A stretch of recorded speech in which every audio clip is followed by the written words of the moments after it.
கோட்பாடும் உடன்படிக்கை பாகம் 33 October 1830 நியூயார்க்கின் பயோட்டீவில் Ezra தாயாருக்கும் நர்ஸா ஸ்வீட்டிக்கும் தீர்க்கதரிசி ஜோசப் ஸ்மித் மூலமாக கொடுக்கப்பட்ட வெளிப்படுத்தல். இந்த வெளிப்படுத்தலை அறிமுகம் செய்யும் பொழுது விசுவாசத்தில் கருத்தாய் தேடுகிறவர்களுக்கு அறிவித்த கர்த்தர் எப்பொழுதும் ஆயத்தமாக இருக்கிறார் என ஜோசப் ஸ்மித் வரலாறு உறுதி செய்கிறது. வசனம் 1 முதல் 4. 11ஆம் மணி நேரத்தில் சுவிசேஷத்தை அறிவிக்க வேலையாட்கள் அழைக்கப்படுகிறார்கள். 5 முதல் 6. சபை அமைக்கப்பட்டு தெரிந்து கொள்ளப்பட்டவர்கள் கூட்டிச் சேர்க்கப்பட வேண்டும். வசனம் 10. பரலோக ராஜ்யம் சமீபமாக இருப்பதால் மனம் திரும்புங்கள். சுவிசேஷம் என்னும் கண்மலையில் மேலே சபையை கட்டப்பட்டு உள்ளது. மணவாளன் வருகைக்காக ஆயத்தமாய் இரு. வசனம் 1. இதோ எனது ஊழியக்காரராகிய எஸ்ரா மற்றும் நர்த்ரா உங்கள் காதுகளை திறந்து கண்களையும் ஊனையும் ஆத்துமாவையும் ஆவியையும் பிரிக்கத்தக்கதும் ஜீவனும் வல்லமையும் உள்ளதாயும் இருபுறமும் கருக்குள்ள பட்டயத்தை விட கருக்கானதையும் இருக்கிற உங்கள் தேவனாகிய கர்த்தரின் குரலை கேளுங்கள். அவர் சிந்தனைகளையும் இருதயத்தின் நோக்கங்களையும் பரிதவிக்கிறவர்களாய் இருக்கிறார் என நான் உங்களுக்கு சொல்கிறேன். வசனம் 2. மாறுபாடு தாறுமாறு உள்ள சந்ததியாருக்கும் சுவிசேஷத்தை அறிவிக்க நீங்கள் அழைக்கப்பட்டு இருப்பதால் ஒரு எக்கால சத்தத்தைப் போல உங்கள் குரல்கள் உயர்த்துங்கள் என மெய்யாகவே நான் உங்களுக்கு சொல்கிறேன். வசனம் 3.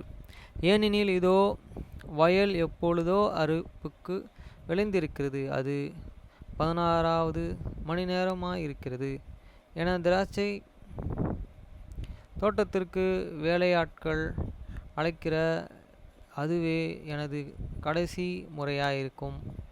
4. எனது திராட்சை தோட்டம் முழுவதும் சீர்கெட்டு போயிற்று. வசனம் 1. சிலர் இதை தவிர நன்மை செய்கிறவன் ஒருவனும் இல்லை. ஆசாரிய வஞ்சகங்களினால் யாவரும் சீர்கெட்டு போன மனதினுடையவர்களாய் இருப்பதால் அநேக சந்தர்ப்பங்களில் அவர்கள் வேறு செய்தார்கள். வசனம் 5.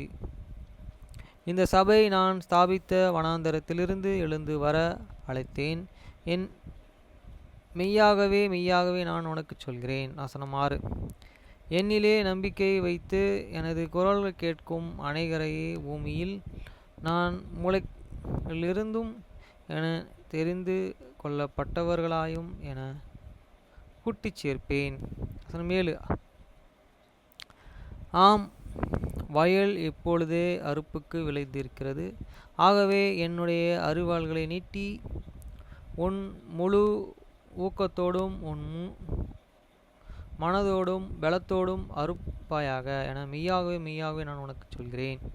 வசனம் 8. உங்கள் வாயை திறவுங்கள், அவைகளை நிரப்பப்படும். எருசலேமிலிருந்து வனாந்தரத்திற்கு பயணப்பட்ட பழங்காலத்து நெப்பியை போலவும் நீங்கள் ஆவீர்கள். வசனம் 9. ஆம், உங்கள் வாயை திறவுங்கள், தவறாயிருங்கள்.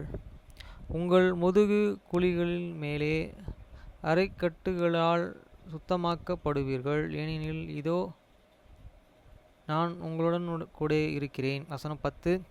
ஆம், மனம் திரும்பி கர்த்தருக்கு பாதையை ஆயத்தப்படுத்துங்கள், அவரது பாதைகள் செவ்வை பண்ணுங்கள், ஏனெனில் பரலோக ராஜ்யம் சமீபமாக இருக்கிறது என்று சொல்லி உங்கள் வாய்களை திறவுங்கள், அவைகள் நிரப்பப்படும். வசனம் 11.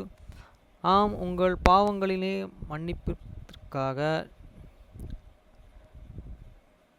நீங்கள் ஒவ்வொருவரும் மனம் திரும்பியும் ஞானஸ்தானம் பெறுங்கள். ஆம், தண்ணீரிலும் ஞானஸ்தானம் பெறுங்கள், பின்னர் அக்கினி மற்றும் பரிசுத்த ஆவியான ஞானஸ்தானம் பெறுகிறது.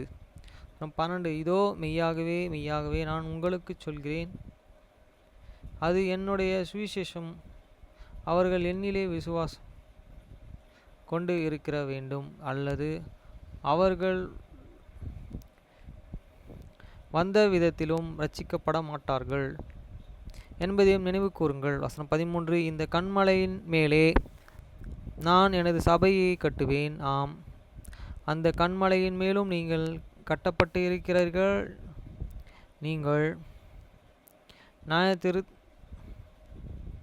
நியாயம் இருந்தால் பாதாளத்தின் வாசல் உங்களை எதிர்த்து நிற்க முடியாது. வசனம் 14 சபையின் பிரமாணங்களையும் உடன்படிக்கைகளையும் கைக்கொள்ள நீங்கள் நினைவு கூறுவீர்கள். வசனம் 15 கைகளை வைப்பதானால் விசுவாசம் உள்ளவர்கள் நீங்கள் எனது சாட்சியை திடப்படுத்துவீர்கள். அவர்கள் மேல் பரிசுத்த ஆவிகளே வார்த்தை நான் அருளுவேன். வசனம் 16 உங்களுக்கு அறிவித்த மார்மோன் புஸ்தகம் பரிசுத்த வேதங்களும் என்னால் கொடுக்கப்பட்டு இருக்கின்றன. எனது ஆவி வல்லமை சகல காரியங்களுக்கும் உயிராய் இருக்கட்டும்.